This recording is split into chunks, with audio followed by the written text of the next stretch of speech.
बिस्मिल्लाहिर्रहमानिर्रहीम। अस्सलामुअलैकुम। Express sports page में मिर्ज़ा इकबाल बेग एक्सप्रेस न्यूज़ के नाज़रीन को खुशामदीद कहता है। पाकिस्तान और श्रीलंका की क्रिकेट टीमें दूसरे वनडे इंटरनेशनल मैच में मध्य मुकाबले हैं। इस वक्त रावलपिंडी क्रिकेट स्टेडियम रावलपिंडी में, जहां श्रीलंका की टीम बैटिंग कर रही है। आपसे रिक्वेस्ट करूंगा इसकी आवाज़ कम कर दें, ये म्यूज़िक की।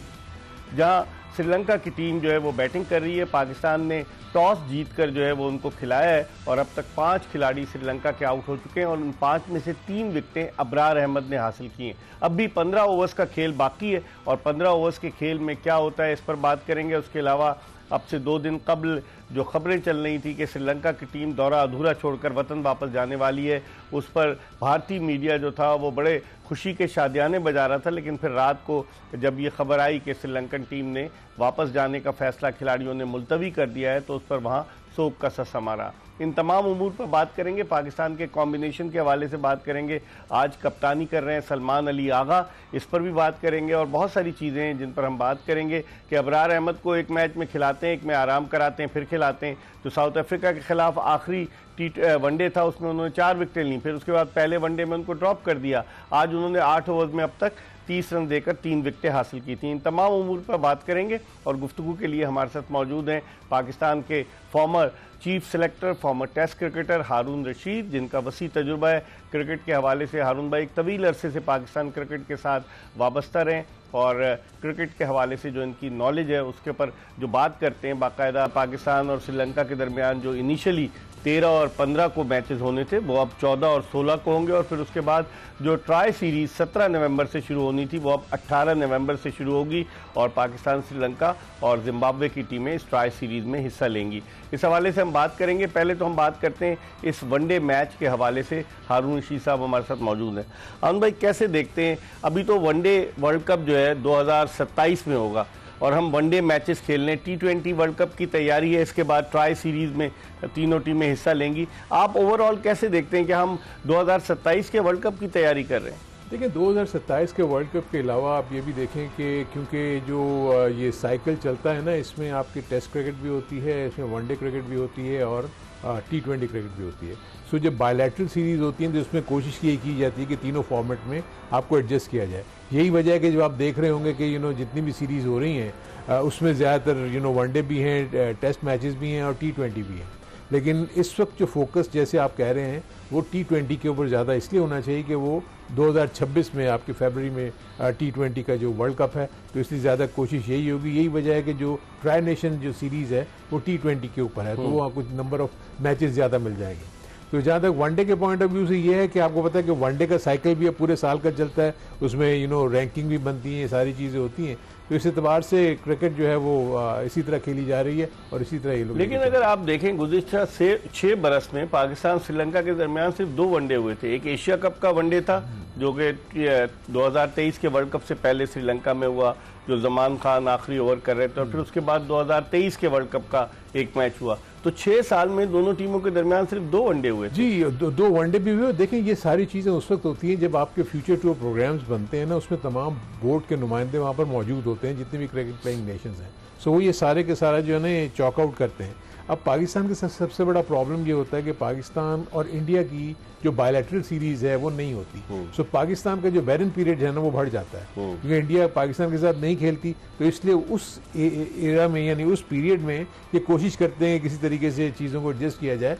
लेकिन मेरे अपने नज़दीक होना यही चाहिए कि देखें, इक्वल और फेयर अपॉर्चुनिटी सबको मिलनी चाहिए। अगर आप देखेंगे इस वक्त भी, अगर आप टेस्ट रैंकिंग में देखेंगे तो कई के आपको नंबर ऑफ मैचेस ज्यादा नजर आएंगे, कई के कम नजर आएंगे। सो उससे ये है कि डिस्पैरिटी हो जाती है। फिर होता है कि आप परसेंटेज पॉइंट्स के ऊपर आप किसी टीम को ऊपर कर देते हैं। कोई कम मैच खेल के अगर उसके 3-4 मैच अच्छे हो गए तो वो तो ऑटोमेटिकली नंबर 2 पे चली जाएगी या नंबर 3 पे चली जाएगी या नंबर 1 पे चली जाएगी। वेयर जो ज्यादा नंबर ऑफ मैचेस खेलते हैं उसके तनासब अगर वो ज्यादा हार जाए, ज्यादा ना जीते, तो इसलिए उनके परसेंटेज पॉइंट नीचे गिरते हैं, जिसकी वजह से। लेकिन आउन भाई, अगर आप देखें पाकिस्तान का 2025 से 2027 तक का साइकिल 13 टेस्ट मैचेस हैं और उनमें सिर्फ एक टेस्ट सीरीज 3 टेस्ट मैचों की जो इंग्लैंड के खिलाफ है, बाकी सब जगह 2-2 टेस्ट मैचेस हैं। ये एक बड़ा इशू था जिसके ऊपर बहुत ज्यादा डिबेट हुई कि क्यों पाकिस्तान को हम कम मैचेस दे रहे हैं और ये 3 मैचेस के बजाय 2 मैचेस टेस्ट मैचेस हो रहे हैं। क्योंकि देखें, एक तो इशू ये है कि आप देखें कि जो आपकी जो वनडे क्रिकेट है और T20 क्रिकेट है, इसमें आपके पास कमर्शियल वैल्यू जो है ना वो बहुत ज़्यादा हो गई है। आप देखें कि इवन आईसीसी भी स्ट्रगल कर रहा है कि वो टेस्ट मैच की जो कॉस्ट को किस तरीके से वो सस्टेन करे। सो उसको प्रॉब्लम हो रही है। आपने नोट किया होगा, ये बातें भी चल रही थी कि 4 दिन का टेस्ट मैच कर दिया जाए, आपको 2 डिवीजन में लेके चला जाए।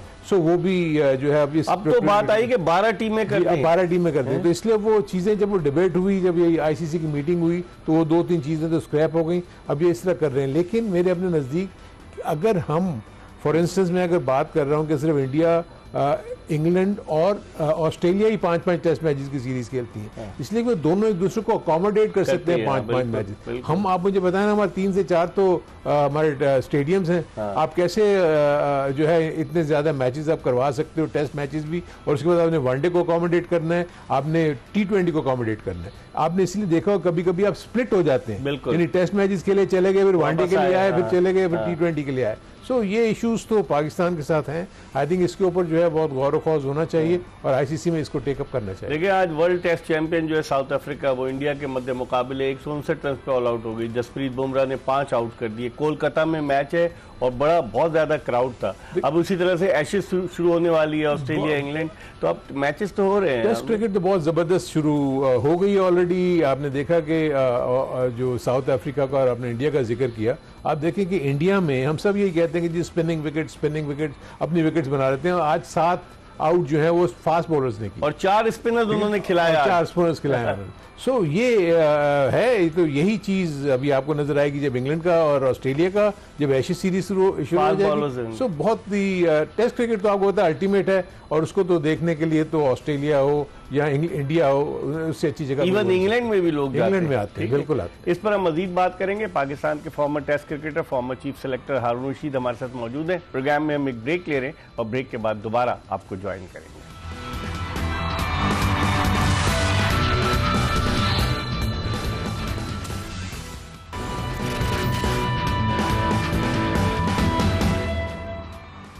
ब्रेक के बाद एक मरतबा फिर पाकिस्तान के former chief selector Haroon Rashid के साथ शो में आपको खुशामदीद कहते हैं। मैच जारी है पाकिस्तान और श्रीलंका की क्रिकेट टीमों के दरमियान रावलपिंडी क्रिकेट स्टेडियम में, और श्रीलंका के 5 खिलाड़ी आउट हुए थे।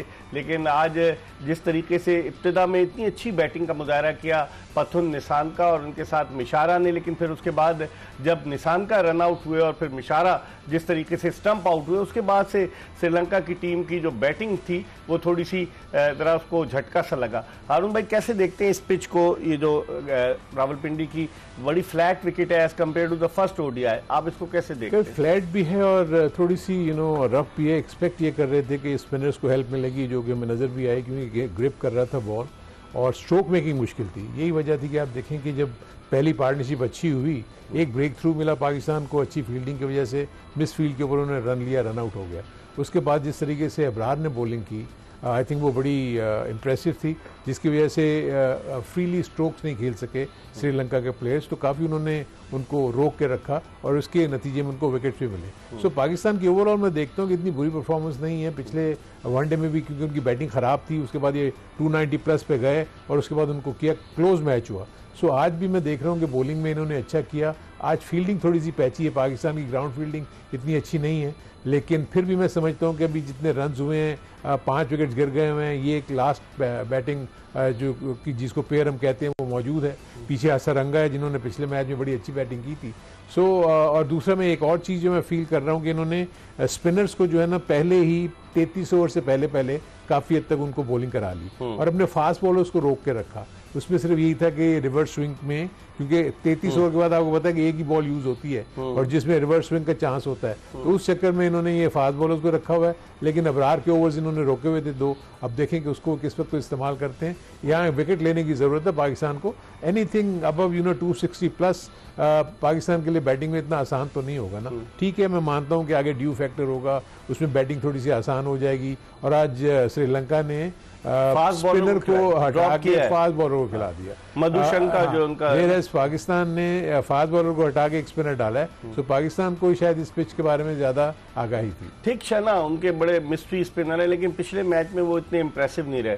हसरंगा शुरू उन्होंने अगरचे बैक टू बैक 3 विकेटें ली, लेकिन फिर उसके बाद आखिरी ओवर में उनकी पिटाई हुई। कैसे ये मैं समझता हूँ कि जो सलमान अली आगा ने जिस अंदाज में बैटिंग की, ऐसा लग रहा था कि ये शायद 240 250 के करीब ही करेंगे, लेकिन उन्होंने अपने आप को आखिर वक्त तक रोके रखा और उसके बाद जब उनको मौका मिला स्लॉग ओवर्स में तो बड़ी अच्छी बैटिंग करते हुए, क्योंकि 290 प्लस अगर ये ना करते तो वो फाइटिंग स्कोर होता नहीं, क्योंकि जिस तरह श्रीलंका ने बैटिंग की, हालांकि श्रीलंका के टॉप ऑर्डर बैटर्स आउट हो गए थे, उसके बावजूद उन्होंने इतना करीब लेके चले गए, जो कि आई थिंक अच्छी टीमों का यही होता है कि वो मुकाबला अच्छा होना चाहिए। लेकिन पाकिस्तान को डेफिनेटली इस चीज़ को सोचना चाहिए कि ठीक है, अपने मुल्क में तो हम बहुत अच्छा कर रहे हैं क्योंकि हमारे मतलब की पिचेस हैं, बाहर यही चीज हम रेप्लिकेट करेंगे जब हम बाहर जाएंगे, क्योंकि जहां अबरार को अगर इतनी किस्म की स्पिन ना मिली, लो बाउंस ना हुआ, तो रन्स तो उसमें भी हो सकते हैं। आप अभी उसको भी यूज कर ले तो अपने ओपनर को वो भी आके साय मयूब को, सो वो भी आपको यहाँ तो काम दे देगा क्या बाहर जाके। जो एक अच्छी चीज मुझे जो नजर आई हुई है कि पाकिस्तान ने कम बैक किया, ये अच्छी चीज होती है कि आप टाइट सिचुएशन में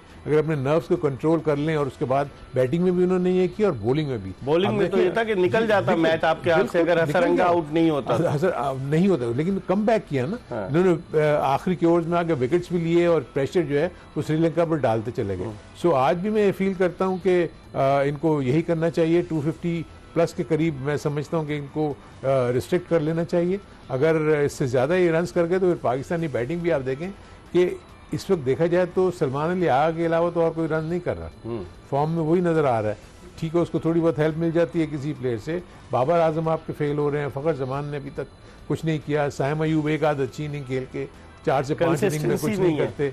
सो इसलिए पाकिस्तान की बैटिंग को तो चैलेंज तो करेगी। 206 रन हो चुके हैं भाई, तो और अगर 250-60 इस पिच पर अभी भी 10 ओवर बाकी हैं तो 250-60 आई थिंक फाइटिंग स्कोर तो डेफिनेटली हो जाएगा ना, क्योंकि आपको पता है कि जो श्रीलंकन हैं दे आर गुड फील्डर्स और उनकी बॉलिंग जो है एक ही जगह पे बॉलिंग करते रहते हैं। आज उन्होंने फास्ट बॉलर को ऐड किया है, लेट्स सी कि अगर बॉल बहुत ज्यादा वेट हो जाती है then it becomes a problem for the bowlers, क्योंकि वो ग्रिप नहीं कर सकते, स्पिन नहीं कर सकते, क्योंकि गेंद हाथ से आपके निकल जाता है। फिर अंडर लाइट्स बैटिंग करना थोड़ा सा डिफिकल्ट तो होगा जब तक नया बॉल, जब तक 2 नए बॉल 10-10 ओवर में अगर ये लोग सरवाइव कर जाते हैं और विकेट्स इतनी ज्यादा नहीं गिरती, और ये अगर 260-270 के राउंड अगर रन्स हम देखते हैं कि अगर ये हो जाते हैं तो एक बड़ा फाइटिंग टोटल हो जाएगा, मैच बहुत अच्छा होगा अगर ये। अच्छा, पाकिस्तान ने जो स्ट्रेटेजी बनाई है कि रोटेशन, उसको कहते हैं रोटेशन पॉलिसी, कि अबरार को जो मैन ऑफ द मैच हुए साउथ अफ्रीका के खिलाफ आखिरी मैच में जहां उन्होंने 4 विकेटें ली, उसके बाद उनको पहले मैच में बिठा दिया, आज अबरार को खिला दिया। वसीम जूनियर को इतने अरसे के बाद एक मैच खिलाया, फिर रेस्ट कराया, फिर खिला दिया, और नसीम शाह को कभी रेस्ट कराते हैं कभी खिलाते हैं। हारिस रऊफ की भी यही हाल है। आप समझते हैं ये रोटेशन पॉलिसी आपको समझ में आती है? नहीं, मुझे देखिए, मैं इसको रोटेशन पॉलिसी तो नहीं कहूंगा। आई थिंक पिछली पिच को इन्होंने रीड गलत किया था, वो ये समझते थे कि स्पिनर्स को हेल्प नहीं करेगी, तो इसलिए उन्होंने एक अबरार को बिठा किया, अबरार को ड्रॉप कर दिया। जहाँ तक वसीम की बात कर रहे हैं, देखिए वो इंजरी से वापस आया है, वो बहुत ज्यादा क्रिकेट नहीं खेला हुआ, इसलिए अगर आप उसको मुसलसल खिलाते चले जाएंगे तो यू नेवर नो कि वो ब्रेक डाउन दोबारा कर जाए। इसी तरह हारिस रऊफ के ऊपर आप देखिए बहुत ज्यादा प्रेशर है, वो वनडे भी खेलता है और वो T20 भी खेलता है, और इस दफा उसको खास तौर पर इन्होंने फर्स्ट क्लास क्रिकेट खेलने के लिए भेजा है, जो बड़ी अच्छी बात है। उन्होंने 2-3 मैच जिसके लिए लंबे ओवर्स किए, तो आई थिंक उनको, क्योंकि हारिस जो है आपका स्ट्राइकिंग बॉलर है, वो तेज बॉल करेगा, वो आपको एक्सपेंसिव तो जरूर नजर आएगा, लेकिन वो किसी भी वक्त आपको 2 से 3 क्विक विकेट्स लेके आपको मैच में वापस ले आता है। नसीम शाह का मैं देखता हूँ कि वो थोड़ा स्ट्रगल करता है, फिटनेस का इशू डेफिनेटली उसको लग रहा है। मुझे अब ये नहीं पता कि जो कप्तान ने रेस्ट किया है या उसकी क्या इश्यूज हैं, ये मुझे आइडिया नहीं है कि शाहिन शाह ने क्यों आज मैच नहीं खेला। जिस तरह हारून रशीद साहब बात कर रहे हैं हारिस रऊफ की, आज उसने एवरेज स्पीड थी तकरीबन 140 किलोमीटर फी घंटे की रफ्तार से, 141, 142 की तेज तरीन गेंदें की हैं। तो अब इस पर हम मजीद बात करेंगे। इस वक्त श्रीलंका की ये पार्टनरशिप लगी हुई है, और अगर 50-60 रन और हो गए तो फिर मैच बड़ा अच्छा हो जाएगा। हारून रशीद हमारे साथ मौजूद है, हम एक ब्रेक ले रहे हैं और ब्रेक के बाद दोबारा आपकी खिदमत में हाजिर होंगे। Stay tune to express news.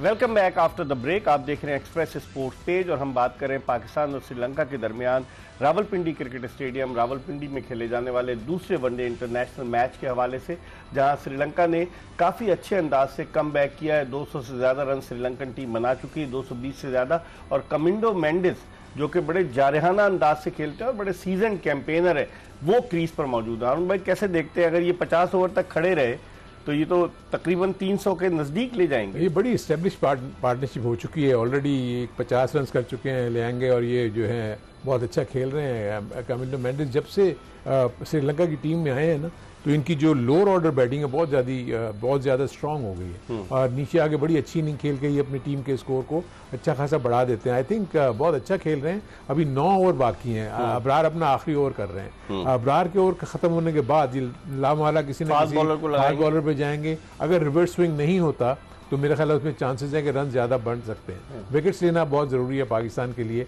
अगर उन्होंने इनको रिस्ट्रिक्ट करना है कोई 250 के इर्द गिर्द। लेकिन अगर ये पार्टनरशिप आखिर तक गई तो मैं फील तो कर रहा हूँ इस वक्त 280 से ज्यादा कर जाएंगे तो फिर मुश्किल होगी। 280 फिर मुश्किल हो जाएगी। थोड़ा सा साइकोलॉजिकल प्रेशर भी तो होगा। पड़ेगा। देखें 290 का जब आप रन या 280 290 के रन को चेज करते हैं और ऐसी पिच के ऊपर जो लो बाउंस है, ठीक है, ड्यू फैक्टर को आपने जेहन में रखते हैं कि शायद वो हो जाए। अगर ड्यू नहीं पड़ी, अगर वहाँ अगर ओवरकास्ट कंडीशंस हुई, बादल हुए, तो ड्यू तो नहीं पड़ेगी। सो फिर वहाँ के गेंद स्विंग होगा, सीम होगा, उसमें थोड़ा इशू हो सकता है। और आज वो 4 फास्ट बॉलर के साथ खेल रहे हैं। हाँ, वरना उमूमन श्रीलंका इतने फास्ट बॉलर नहीं खिलाता। लेकिन सलमान अली आगा की कप्तानी के बारे में क्या कहेंगे? आज पहली मर्तबा वो किसी वनडे इंटरनेशनल मैच में पाकिस्तान की कप्तानी कर रहे हैं और शादाब खान भी पर तोल रहे हैं वापसी के लिए, कैसे देखते हैं? हाँ, देखें ये चीज़ें तो हैं क्योंकि देखें दोनों एक्सपीरियंस कैंपेनर्स हैं, बहुत ज़्यादा उसके ऊपर डिपेंड करते हैं शादाब खान पे कि वो T20 के फॉर्मेट में बहुत ही उनको कारगर साबित होगा। उसकी परफॉर्मेंसेस अच्छी भी रही हैं, बुरी भी रही हैं, लेकिन उसका सबसे बड़ा इशू है वो उसकी फिटनेस का है। फिटनेस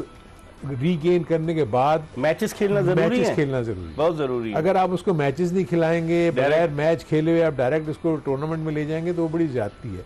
क्योंकि आपको अब देखें ना, जितने भी दुनिया भर में क्रिकेटर्स जब अनफिट होकर वापस आते हैं, ये मैं बात करता हूँ लॉन्गर, जब आपकी इंजरी स्पैन लंबा हो जाए तब आपको क्रिकेट खेलनी जरूरी है। अगर इंजरी स्पैन 3 से 4 दिन में या 1 आध हफ्ते में ठीक हो जाए कोई इशू नहीं है, लेकिन 3 से 4 महीने के गैप के बाद आप नहीं एक्सपेक्ट कर सकते कि वो आपके वापस फॉर्म आ जाएगी। अभी आपने देखा कि इससे अलावा भी जितने भी आप नसीम शाह को ले लें, इवन वसीम को देख लें, मैं फील करता हूँ मोहम्मद वसीम को भी पहले फर्स्ट क्लास मैचेस खेलने चाहिए थे ताकि वहाँ आपके उसके रिदम आए, ताकि वो वापस लेकर आए। क्योंकि आज भी मैं देख रहा था और लेग स्टंप के ऊपर ज्यादा वो बॉलिंग कर रहे हैं क्योंकि उनको कंट्रोल उस वक्त तक नहीं आया जब स्पीड पे भी ज्यादा तवज्जो दे रहे हैं। 142 143 पे बॉलिंग, स्पीड निकालूं तो उसकी वजह से वो एरेटिक थोड़े निकल रहे हैं। एक्चुअली एक कॉन्सेप्ट ये है कि जो स्पीड वाले जो बॉलर्स होते हैं ना, वो स्ट्राइकिंग बॉलर्स होते हैं। ठीक है, उसमें आप एक्सपेक्ट करते हैं कि 2 से 3 बाउंड्रीज वो खा लेंगे या उनको हिट पड़ जाएगी, लेकिन वो किसी वक्त भी आपको ना 2 से 3 क्विक विकेट्स ले देंगे। और जैसी शॉर्टर फॉर्मेट में आपके विकेट्स गिरती हैं, आपके ऊपर प्रेशर आ जाता है। अगर इस पार्टनरशिप को अगर ये अभी नहीं ब्रेक कर सके तो देन पाकिस्तान के ऊपर प्रेशर आ जाएगा, क्योंकि फिर तो फ्रीली आखिर के 5 ओवर्स में तो फ्री फॉर ऑल है ना। 5 विकेटें बाकी है ना। इसके बाद पीछे हसरंगा है जिन्होंने पिछले बहुत अच्छी इनिंग खेली हुई है। सो ये चीज जो है पाकिस्तान को अपने ज़हन में रखनी चाहिए कि एक तो रन्स फ्रीली ना हो, जैसे हम देख रहे हैं कि उन्होंने नवाज को छक्का भी मारा और इसको बाउंड्री की सूरत में वो रन्स भी लेने की कोशिश कर रहे हैं। और रनिंग बिटवीन द विकेट में मैं देख रहा हूँ वो चीकी सिंगल्स भी ले रहे हैं, 1 को 2 में कन्वर्ट करने की कोशिश कर रहे हैं। सो थिंकिंग क्रिकेटर्स हैं श्रीलंका, उनको पता है कि हमको क्या करना है क्या नहीं करना। लेकिन हारिस रऊफ फिर महंगे साबित हुए, 8वां ओवर कर रहे हैं। आज तो जब उन्होंने नया गेंद किया तो उस वक्त भी महंगे साबित हुए। अभी तक 54 रन उन्होंने दिए और 1 ही विकेट दिए। बहुत ज्यादा रन दिए। देखिए एक तो रीजन ये है, आपने महसूस किया होगा कि हारिस रऊफ कभी भी नई बॉल से बॉलिंग नहीं करते। सही। ये एक तो जहन में बिठा लिया कि हारिस रऊफ 10 ओवर के बाद ही आएंगे। अभी कमिंडो मेंडिस की विकेट ले ली उन्होंने। हाँ, वो इसीलिए मैं वो कह रहा था कि वो जब वो पुरानी जब बॉल हो जाएगी उसमें, उसके बाद वो जब रिवर्स स्विंग होगा तो चांसेस यही होते हैं कि वो डेथ ओवर्स में आके आउट करेंगे। लेकिन हारिस रऊफ को अगर आपने नए बॉल कराना है ना, तो उनको मैचेस में, यानी जो आपके फर्स्ट क्लास मैचेस अभी खेले थे वहाँ उन्होंने नई बॉल करवाई होगी, लेकिन वो रेड बॉल कंपटीशन था, ये वाइट बॉल कंपटीशन है। सो इनको ये मिक्स एंड मैच करते रहना चाहिए। हम ये देखते हैं कि इन्होंने ये रूटीन बना लिया कि नहीं 11 ओवर के बाद ही आएगा वो, या 10 ओवर के बाद ही आएगा। तो इसलिए जब भी आप उसको नया बॉल देते हैं तो उसको उसका आइडिया नहीं होता। लेकिन आई थिंक वो ऐसा बॉलर है कि आपको विकेट लेने से आपको गेम में वापस ले आता है।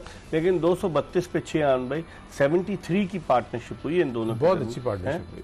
तो और अब हसरंगा आएगा। हाँ, हसरंगा आएगा, लेकिन मुझे लगता है कि इतना आसान नहीं होगा क्योंकि गेंद अब क्योंकि रिवर्स स्विंग हो रहा होगा, दूसरी तरफ से नसीम शाह आ जाएंगे, यहाँ मोहम्मद वसीम के भी ओवर्स बाकी हैं। सो मेरे रिमेनिंग ओवर्स मुझे लगता है कि फास्ट बॉलर्स ही करेंगे। डिपेंड करता है कि क्या नवाज के ओवर्स अभी कुछ बाकी हैं, क्योंकि अबरार के तो ओवर्स खत्म हो गए। नवाज के 2 से 3 ओवर बाकी होंगे, उसको अगर वो करवाना चाह रहे हैं। आज नवाज इतनी अच्छी बॉलिंग नहीं कर रहे, पिछले मैच में भी वो पिटे इतने एक्सपेंसिव। इस पर हम मजीद बात करेंगे। प्रोग्राम के आखिरी ब्रेक की तरफ बढ़ रहे हैं। श्रीलंका का स्कोर 232 रन 6 विकेटों के नुकसान पर। अभी अभी कबिंडो मेंडिस की विकेट हासिल की है। हारिस रऊफ ने 2 विकेटें हारिस रऊफ के हिस्से में आई हैं, 3 विकेटें अबरार ने हासिल की। हम ब्रेक के बाद जब वापस आएंगे तो हारून रशीद, पाकिस्तान के former test cricketer, former chief selector हमारे साथ मौजूद हैं। इनसे मजीद गुफ्तगू करेंगे, कहीं जाएगा नहीं, हमारा इंतजार कीजिएगा।